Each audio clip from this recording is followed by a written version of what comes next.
So now it gets official warm welcome to that course on biomedical microsystems. This is the very first lecture, and I like to start with some administrative informations, and then we dive a little bit into that topic. You see an email here and a telephone number. We will have an official question and answering Etherpad on the Ilias system, as I will explain later. But if you do not want to have your question or your request seen, please write me an email and I'll try to answer within 48 hours, let's say. All right, so introduction to biomedical microsystems. Today should be a bit of an answer to what is that course about, what will I do, what are you expected to do, so to get a kind of an arrangement there. First, the organization. That is probably for you the most burning question. How are we going to do that? Where should I look at? So this course in the summer term 2021 is again online only due to the current situation, and the material will be provided via the Ilias system. Ali Sharbatian is currently setting up that, so will take probably 2-3 days, and then you find all the lectures, all the exercises, all the tests, and when the tests have been done, also the solutions of the tests. And we have a question and answer button here. So the idea of that is that you can ask a question there, and either your fellow students or I once a week will answer to those questions. You get lecture slides as a kind of lecture notes. We have the videos, and I have to tell you that I did not record all the videos this year, so I've set up a kind of compilation of videos from recent years, and the first lecture and the last lecture will be online, that you have the opportunity of direct asking question.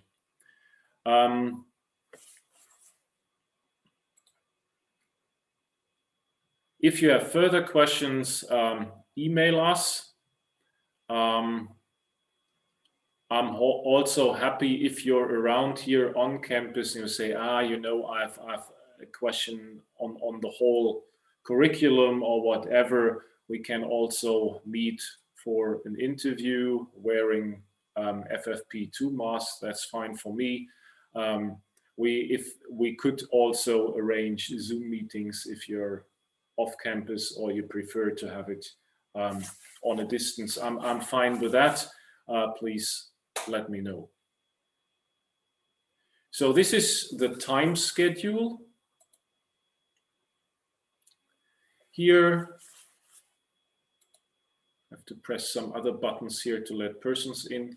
This is the time schedule of this term. So officially the term started last week. I decided that it's probably not too bad to start this week. And as you can see, the semester ends in the week of July 24th. That's the last day, and we exactly end up in this week. So we are still completely fine with respect to the time schedule. And even though it's online, I think we should keep old habits that are good. That means the week of May 24th is here, the Pentecost break. So you can, I would say you can relax and hang around, whatever. So it's up to you to find out if this is good or not for you, but this is as it is. So we have here different topics, and the color coding is with respect to the exercise side. So the exercises start on May 11th. And in the first exercise, you get more information what to do in the exercises. We have 4 tests for you. We're a bit mean here, so we force you to make tests.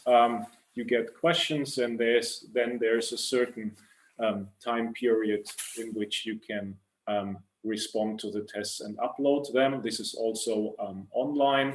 And the color coding on the left-hand side and on the right-hand side gives you an idea which topics are in which test.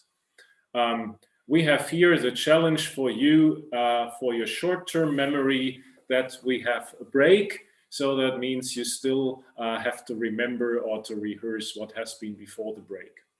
And the idea with the tests is that we force you a little bit to keep track already over the semester term, to look at the slides, to listen to the lectures, that you do not have a completely huge pile of work as preparation with respect to the written exam.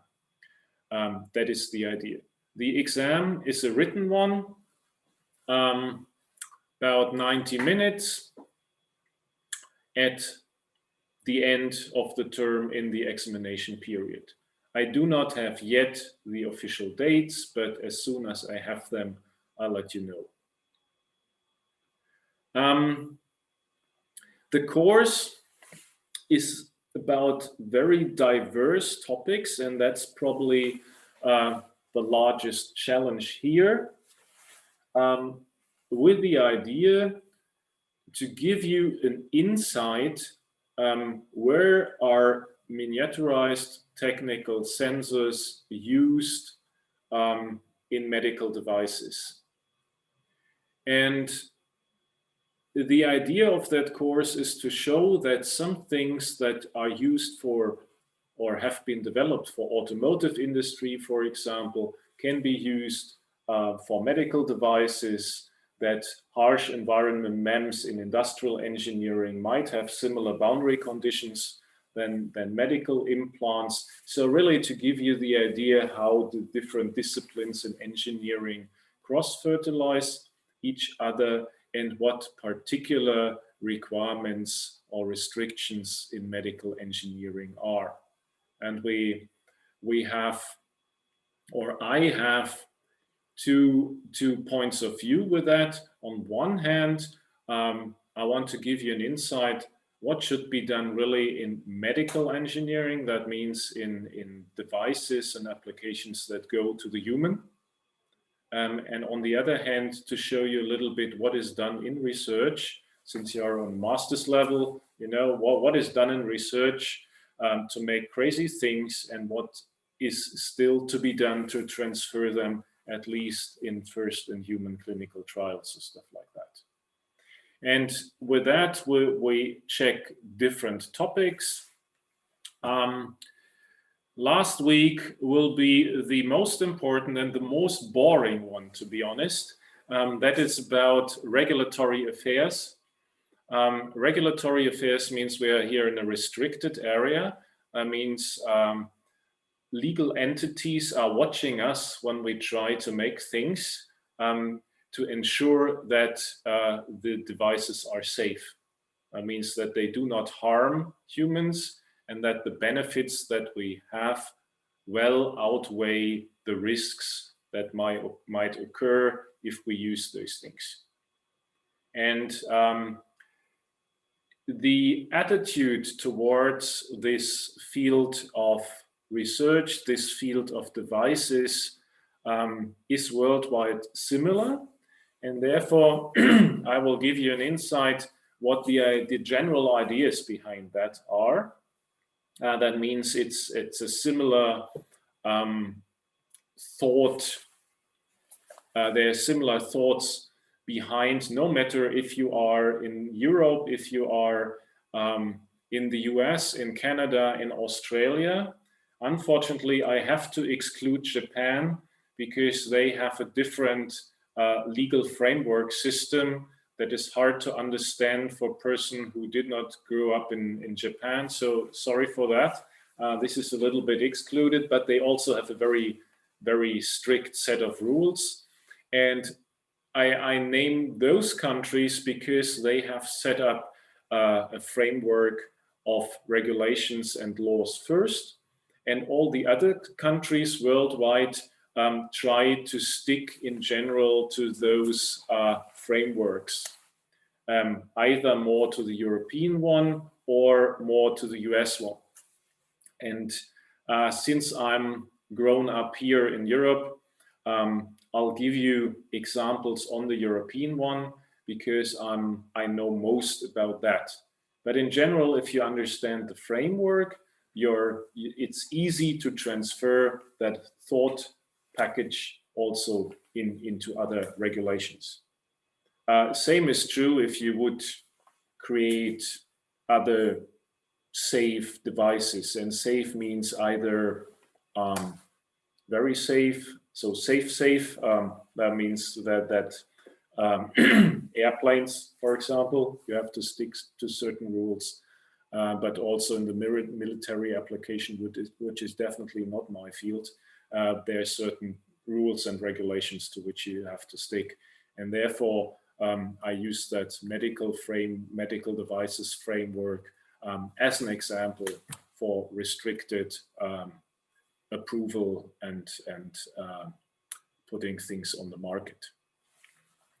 All right, so that's the second one, and then we have a lot of things that will not be a surprise package when they come up, but I would like to keep them as a surprise package for this particular second then.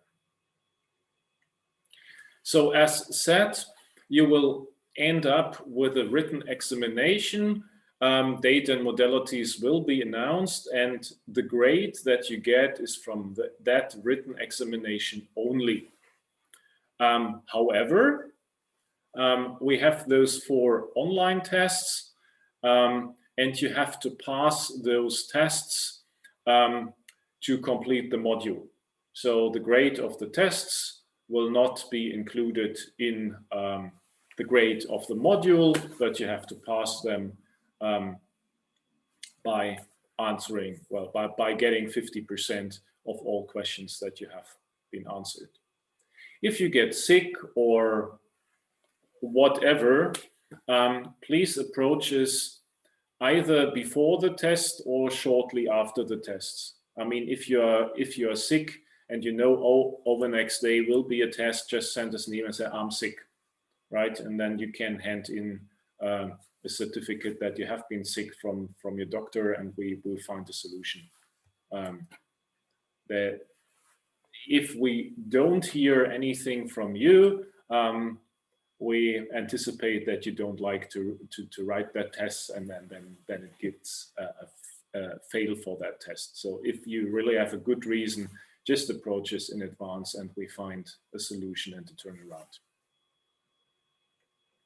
So now I like to get you a bit more active over the chat function.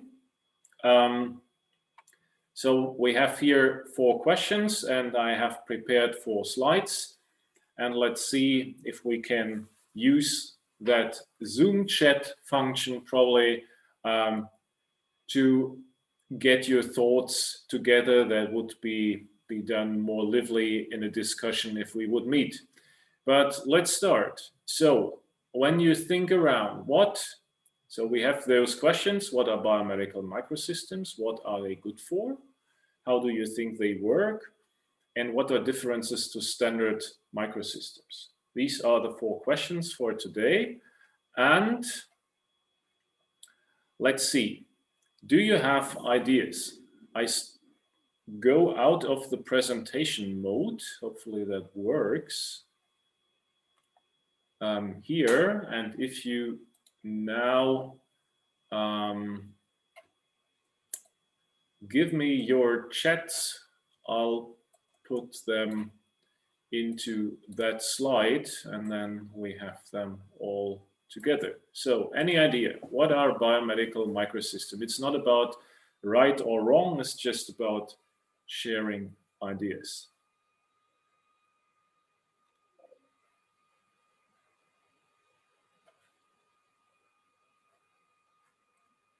Here we go, chat is on.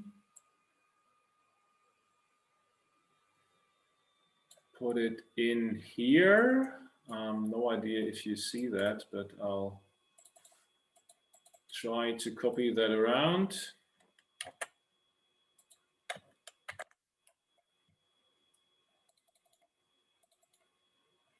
I start from the top.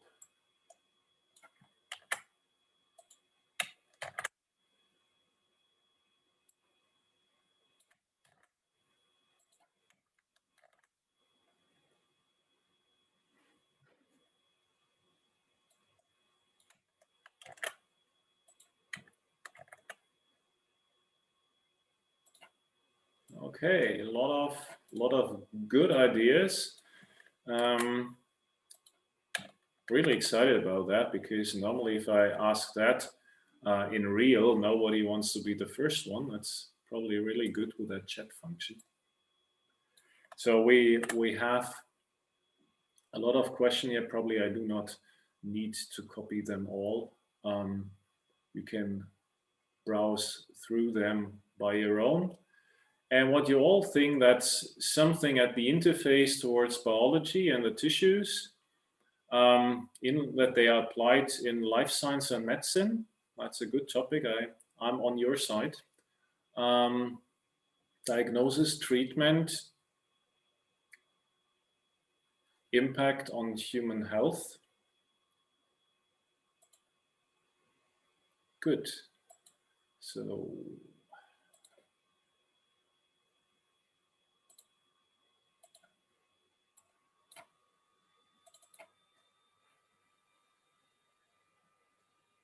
here we go.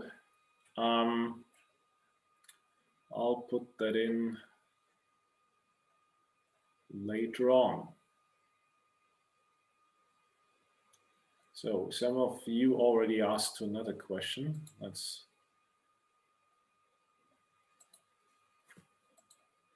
just want to store it here. Good. So I put it out here and copy that in after that lecture. Second one.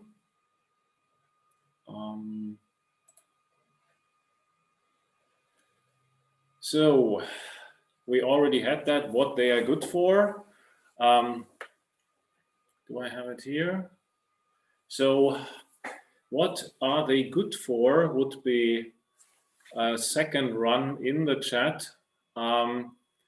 More in that direction, what applications could you imagine? Any idea about that? So we have them, they are in contact with the human body, they interface with tissue, they should impact our human health. Do you have any ideas with what respect? Have you heard something about that? Or what would you, if you would be now, if you get $1 million and you should make your biomedical microsystem that is a game changer, what would that be?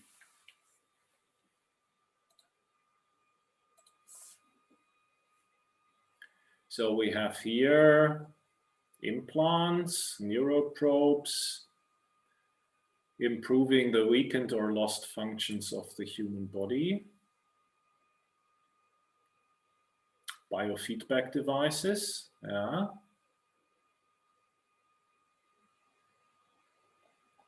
Gas sensors, not bad, yeah. Especially in COVID, could be monitoring how much oxygen you have if there's something in. Diagnostic, medicine dispensing, prosthesis, monitoring, testing, helping with human health, drug delivery,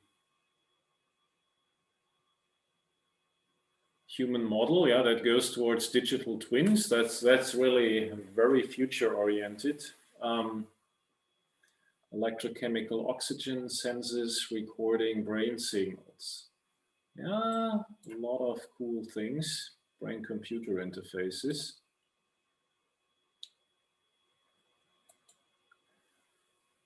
Sensory functions. Yeah, all good. So let's move to the next question. How do you think they do work? That means which favorite modalities would you think do they have? I mean, we already had recording brain signals, electrochemical. So I see electrochemistry and electricity. Any other ideas? What working principles they might be around? Microprocessor, definitely yes, you need one. Ultrasound and infrared is in their pneumatic systems and actuation, that's right. Electromechanical, here self-sufficient, that means energy harvesting, yeah. That is a good idea. Pretty sure that will take some more years to get really the energy from the body. Microsensors, yeah. Electrodes. Photochemistry, yeah. Microcameras is true. So we have everything that's nice and beautiful from information communication technology, from mobile phones, from all the computer stuff. And we can now, let's say, to differences. What could be the particular challenge, or when we take difference, let's say not as they are red instead of green or something like that, but really as challenge or what is special? What do you think? What size, biocompatibility, right? Downscaling, tough, harsh environment. Yeah, that's right. Packaging to get the environment off the electronics, safety, right. Yeah, cool.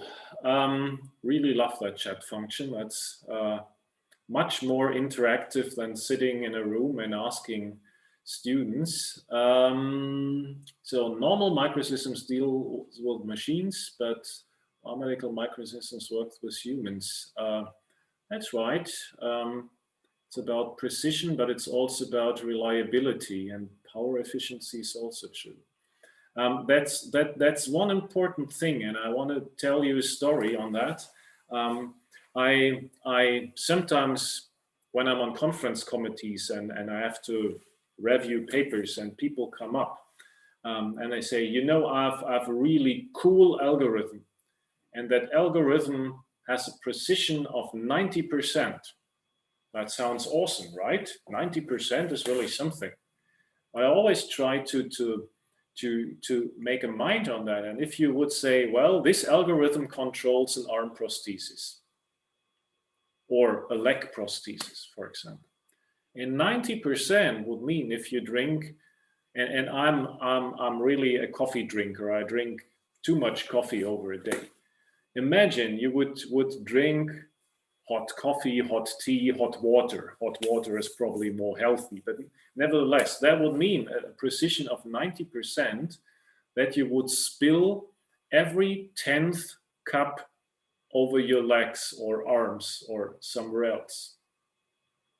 And in that comparison, 90% does not sound any longer that fantastic, right?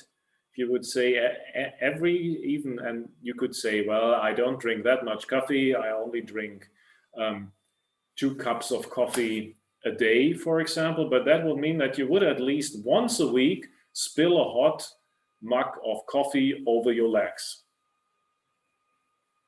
Doesn't sound very appealing, right?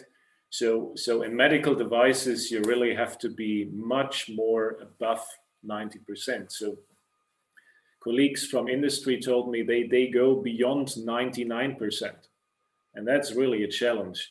Those last few percents then to make things safe and reliable.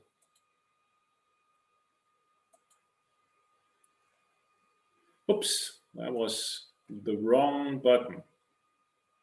So, and with that, after those examples and exchanging thoughts and expectations, I like to talk a little bit about the idea behind this course. And this is probably a bit different to other course ideas where you start with a working principle of a sensor and then you go more in depth into that sensor and you learn how to connect that sensor to a microcontroller or something like this.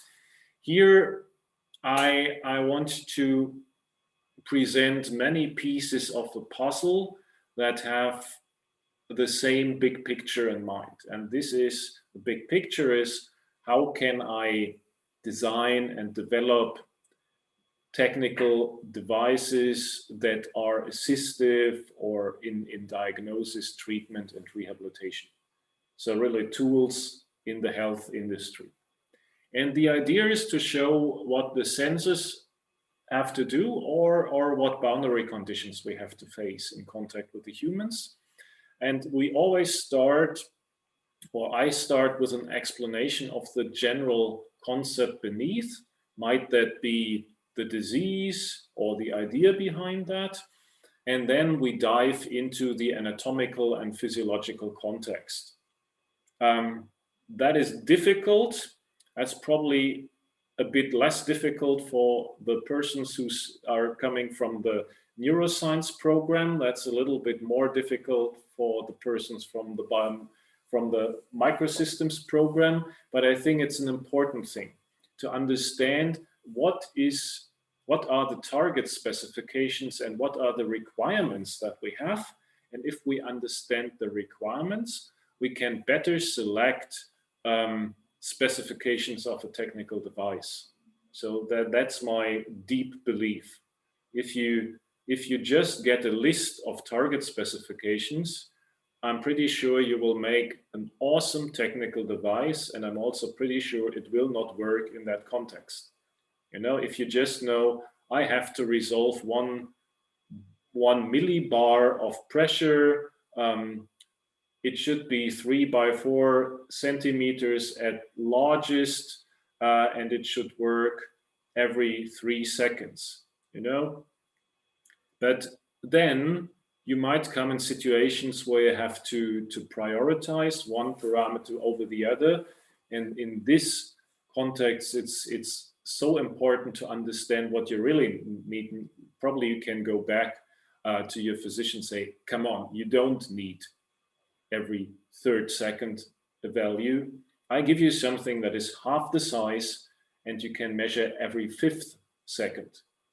And by that, you get a similar resolution, but less interaction with the target, right? And therefore, I think this anatomical and physiological context is so important.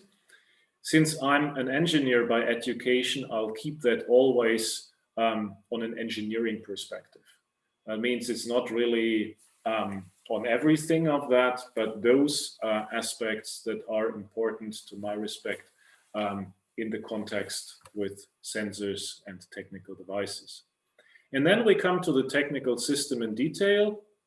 So the concept of the technical system, the principle of the sensor and the actuator, and in all cases, the challenges of the system in context of this application.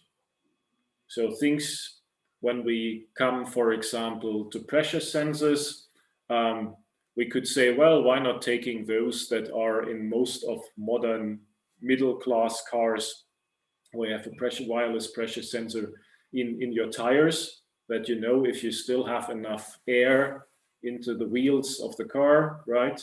And the question is, can we take that one-to-one and put that in the eye if we have certain diseases with increased eye pressure? The thing is that the eye pressure sensor development started earlier than the car pressure sensor development. However, I think there are many more car pressure sensors now around than we have in the medical field. But there are certain differences, and this is what I give you back there. And at the end is always a take-home message. So kind of learning objectives that can help you to take secondary literature. And this is very important. So the lecture notes are not a textbook. These are just lecture notes that help you to make your notes on them, for example, while listening to the lecture. And since you are in a master's program, I anticipate that you already had some introduction in research on the internet. And I don't mean Google. I mean, this is what girls and boys at the age of 10 can do. But I mean, really, the idea, if you get 3 million hits, what keywords should I take instead of, to get really to the point, and that you probably do not only look into Wikipedia, but try via your university email, probably also to check up in a research database like PubMed, for example. Is there any review that could help me, or if you get excited about that? And if you need help or have questions about that, please let us know. So here are the topics of the lectures with some explanations why I selected that and not other things. I could have changed everything over the last year and give you a complete lecture on COVID test devices or things like that. This is not in here. Yes, I know. One reason is that I'm not an expert of PCR tests or things like that. There are other persons here like Gerald Urban, Roland Zengerle, who offer courses where you learn all the microfluidic devices. And therefore I thought it's better for you to listen to their courses and get it firsthand from experts instead of getting some lukewarm, very superficial stuff from my side, right? So we are here today in the introduction. As already said, next week will be about the legal framework and the classification of medical devices. What is a medical device? What is not a medical device? And what should you do, and what are the general do's and don'ts? After that, glaucoma monitoring. This is the second most often disease worldwide, in which patients suffer at the very end in blindness. Probably the third one, depends how you count. And here, I mean, the first one is getting bacteria into the eyes during birth, and that is a serious one, but an easy one. If you take silver paste and silver ointment and clean a newborn's eyes with that, it's done. So it's really simple and easy. Not saying that it doesn't happen a million times worldwide, but the treatment would be on a relatively cheap and low level.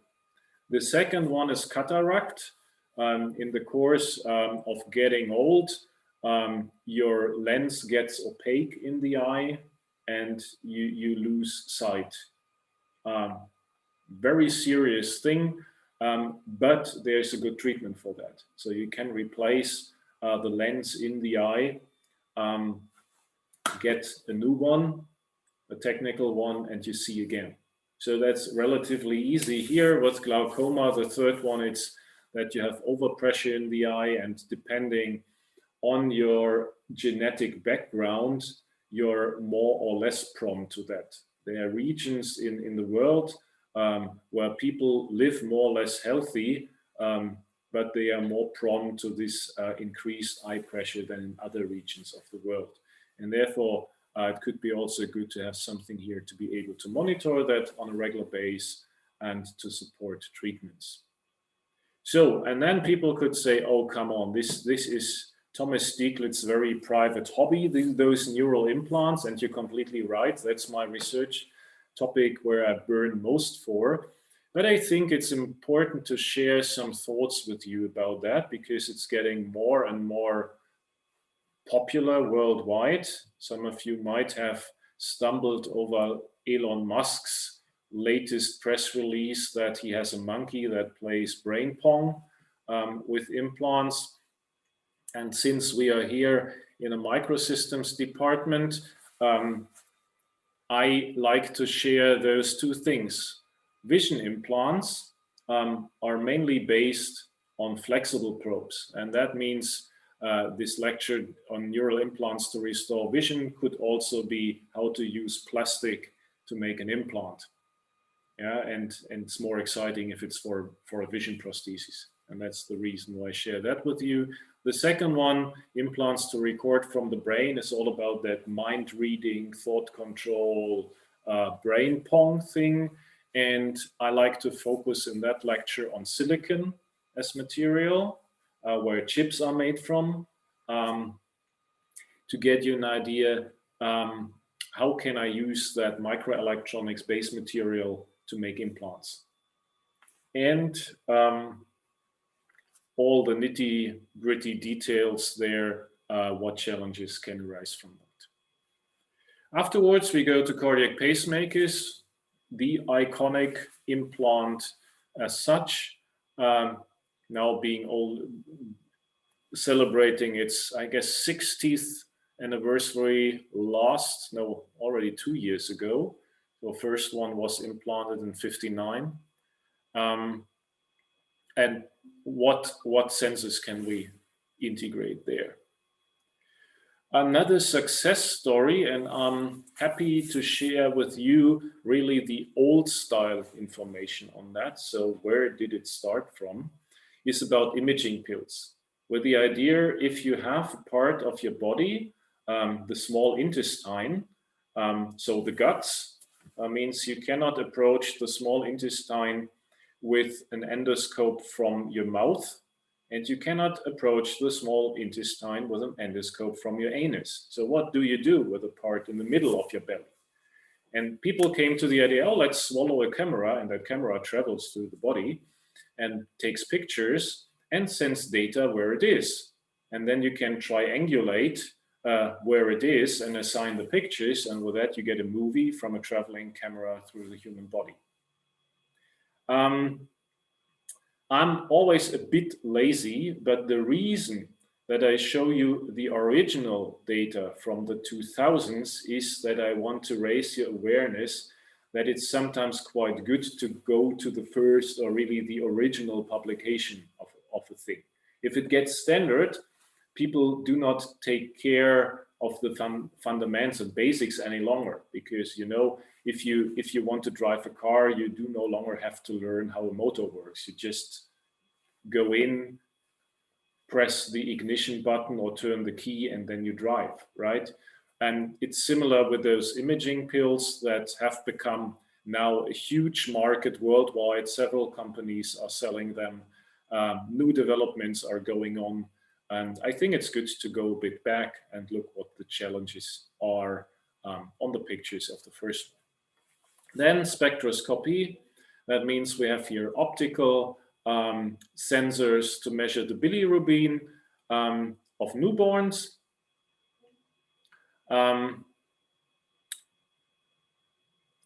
We will share in the exercises trends of intelligent endoprosthesis, also towards the peripheral nervous system, and that's a question, how can we make prosthesis feel, for example? So is an option for sensory feedback of hand and limb prosthesis, and the question of stability and functionality of implantable MEMS will be on the, have to check it up, not to tell you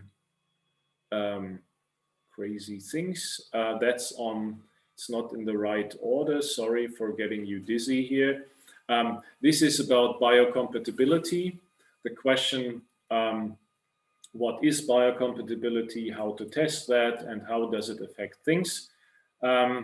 and there's always a huge dispute each and every year if this lecture should be at the beginning or at the end.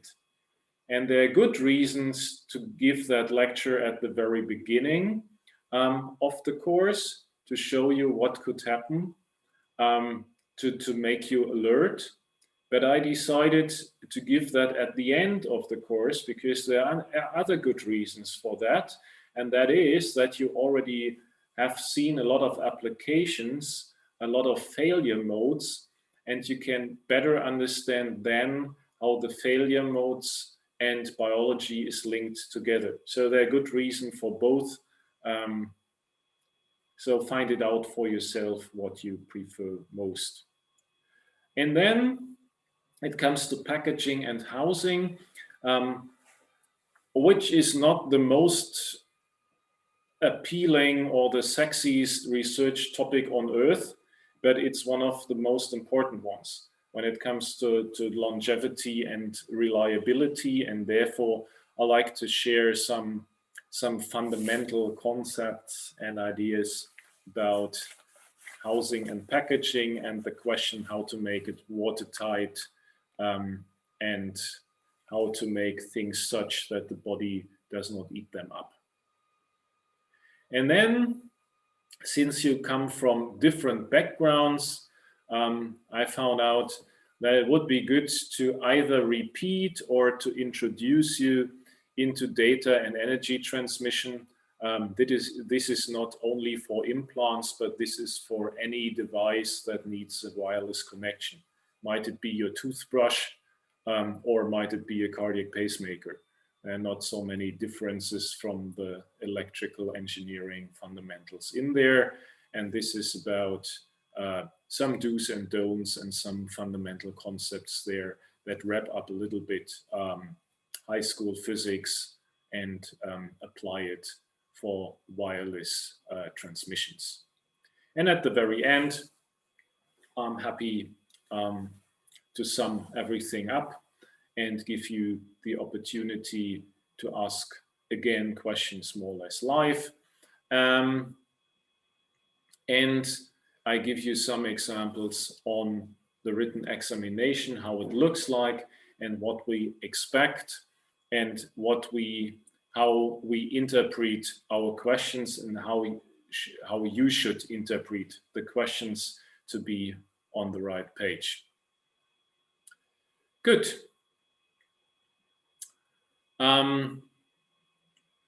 We have here biomedical engineering specialization, and just see that this should not confuse you because we rebranded some things. So we have biomedical engineering, and there are other courses where you can get insights into instrumentation and electrical aspects. Also, if you are in the neuroscience masters and you have selected or you tend to select the neurotechnology major, this is then on your side, that biomedical engineering package. If you say, I want to dive more into lab on a chip, things, PCR, analytics, microfluidic platforms, then there is another package of many courses here being offered on that part. Yeah, and with that, I'm already at the end for today, and I'm open for questions soon. What do you get? You get copies of the slides. Access will be granted over the next week. And if you talk to each other and you experience that somebody does not have that access or does not find the course, please let us know and we check up what happened and how to get you in there, that you get access as soon as possible. This will take, let's say, 2-3 days until everything is moved to the Ilias server. There are a lot of books and even more papers on the internet. So biomedical micro devices was once the scientific journal and is still amongst the good ones, but since things diversified, there are more and more other journals around. There's a Nature online journal on nano and microtechnology, which give you latest research news, and of course the more disciplinary or application-oriented things in the different fields, as well as fundamental chemistry and physics and electrical engineering journals.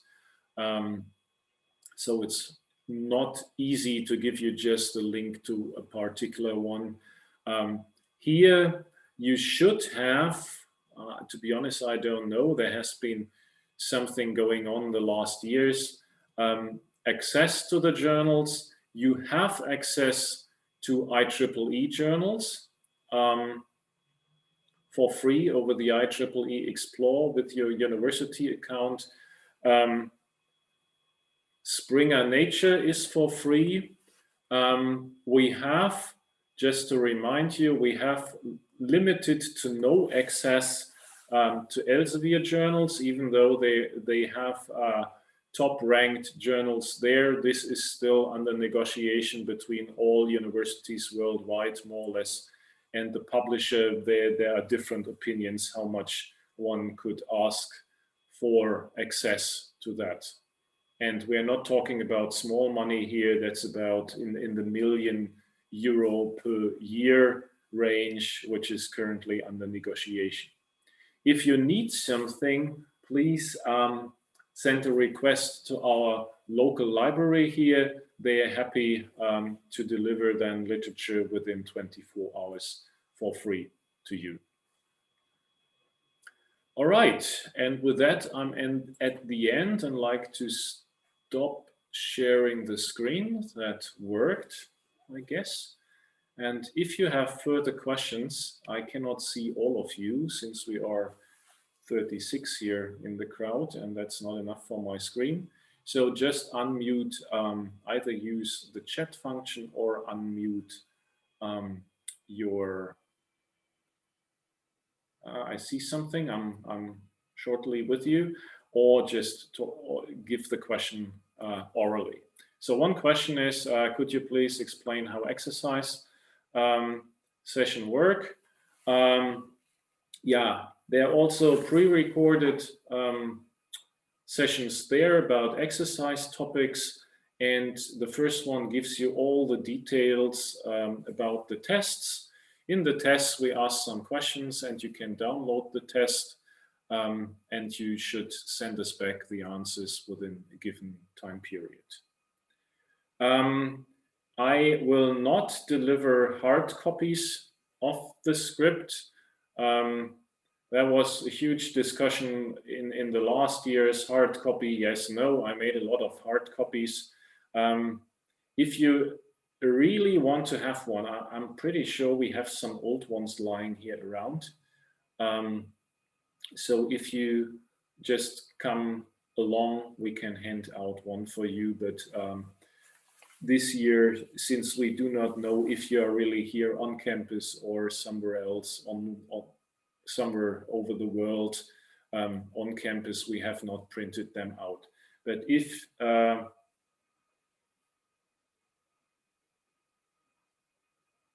so too many things here that come in. Oh, probably I did something wrong. So if May 11th is a Tuesday, you have it, of course, on the Wednesday. Yeah, I hope the rest is fine. It's May 12th. My mistake, apologies. It's always Wednesdays, not Tuesday. Yeah. So no worries. Always Wednesday, sorry. Not on Tuesdays. And if there is no test, you can download that offline and everything. So the good thing is everything will be downloadable. So you do not have to be there on the particular time. However, I strongly recommend that you select a certain time period over the week for that lecture and the exercise just to structure your day. I guess it's really a nightmare if you have no structure at all. So select whatever time frame you feel good with, and then do it at that particular time.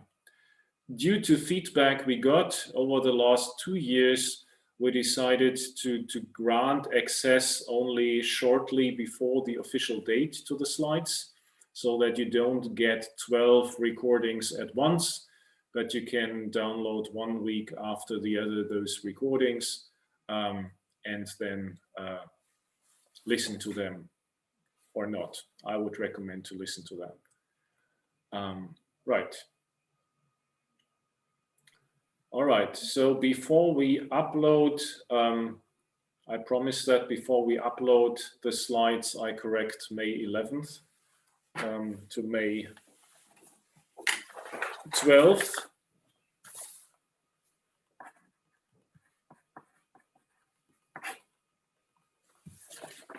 So passing the tests. Long, yeah, so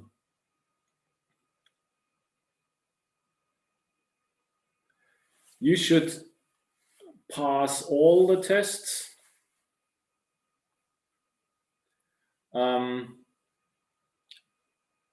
So it does not work that you pass the first 2 ones with 100% and you then stay away from the other last 2. That would be also 50%. No, it's 50% of each test.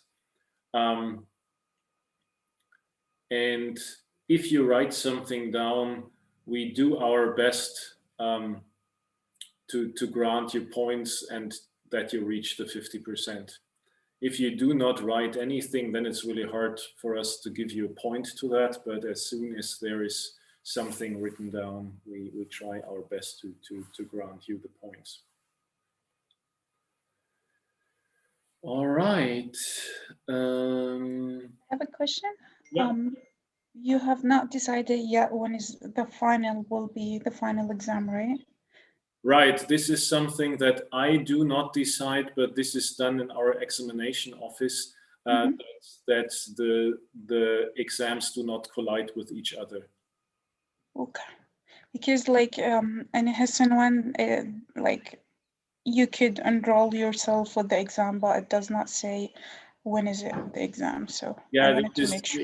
it always takes some weeks over the lecturing period that our examination office arranges the exams in a way that there is no collision.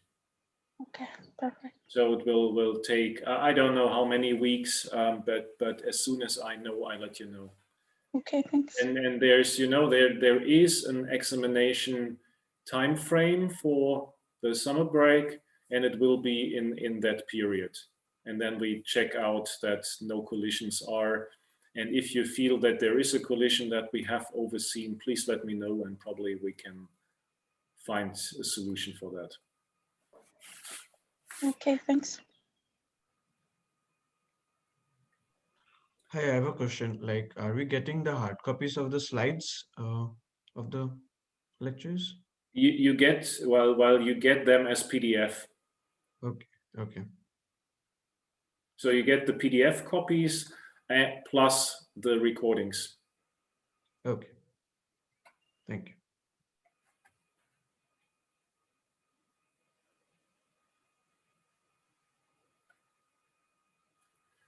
So anything else? If not, online is always faster than in real. I don't want to steal your time. That's all what I wanted to share with you for the first day. Tests will be online, yes. So the final exam will be online. The test and the final exam, we have to check it out. So far, I've no idea how it will be. Okay.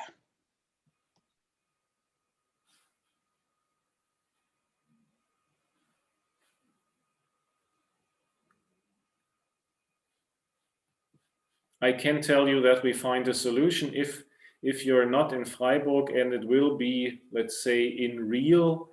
There are options to communicate with either with a university location in your vicinity, to do it there, or to make a setup with your mobile phone camera and your laptop camera that you have to show us your room where you are in, and then you can do it from home in this case. So we find a solution. We're halfway trained with that over the last year, and it will not to your disadvantage no matter where you are.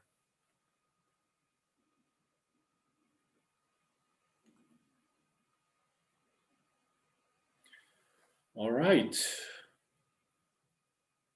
So if there are no further questions, I thank you very much for your participation. It was really fun, also with the chat, questions and answers. Thank you very much. Wish you a good day. Enjoy the spring if you can. And please use the Etherpad then when it's set up during the next days for your question and answers. And if there's something that you prefer to ask me offline, not in the Etherpad, please send me an email. Thank you very much. Have a nice day. Stop recording here if I can. And close the session. Bye-bye. Bye. Thank you. Goodbye. Thank you.